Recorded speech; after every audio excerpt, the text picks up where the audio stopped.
right, in other news, we have a game that no one cares about tonight. Cowboys and Raiders for Monday Night Football. We're still going to preview it.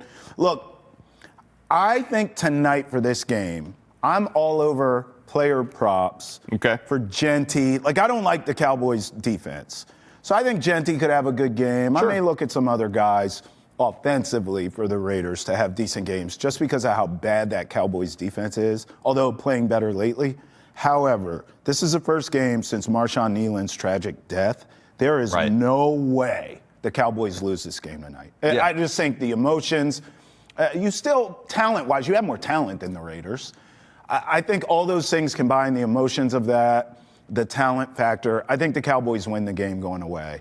I'm not going to bet it. The only bets I would be willing to do really are Ashton Genty, to be honest with you. But other than that, I think the Cowboys find a way to get this win tonight in an emotional night for them. It has to be. Yeah, you mentioned Genty. I think that he does have a good game. I don't know about a great game, but I think he has a good game. I think, looking at his props and going over ballpark 70 rushing yards is appropriate. I think that maybe anytime touchdown. Sure. You highlighted this, and I think it's right, the fact that the Cowboys defense has been playing better of late, but it's not just that it's been playing better, it's because of personnel. Sure. Let's not forget at the trade deadline, went out and got Quentin Williams, went out and got Logan Williams. Right. Like, this team is improving a little bit on that side of the ball to address some of the issues that were created by dealing away Micah Parsons in the offseason. And so they are getting a little bit better. There's an element of somebody's got to win. Dallas has lost 2 straight. Vegas has lost 3 in a row. Somebody's got to come away with a victory in this thing.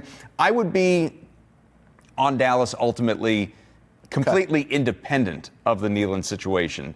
It only puts me over the hump, like you're talking about. I think this game, especially being, I know it's not at home, it's at Vegas, but, still just those players, you never really know how players are going to respond in this situation. There could be the emotional rush of win it for our fallen guy and what is a tragic story, or the, to what level are they completely focused? But this Dallas team, it's not, in all likelihood, it's not going to the playoffs at 3-5-1, but it's not dead yet. It's not. If they go 4-5-1 here, they're starting to enter the chat. Right. Raiders, they're done. The Cowboys, they're still alive to maybe pull this off. And so you need to start to string some wins together. I think Javonte Williams, he's facing a bottom 10 rush defense. That's the guy I'd be looking at if we're talking running backs. I think he's going to have no issue. And then establishing the run, sets up the pass.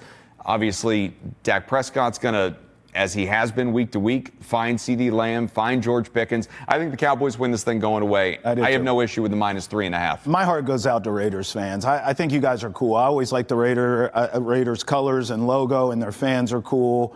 I just don't. How do you just rebuild every year?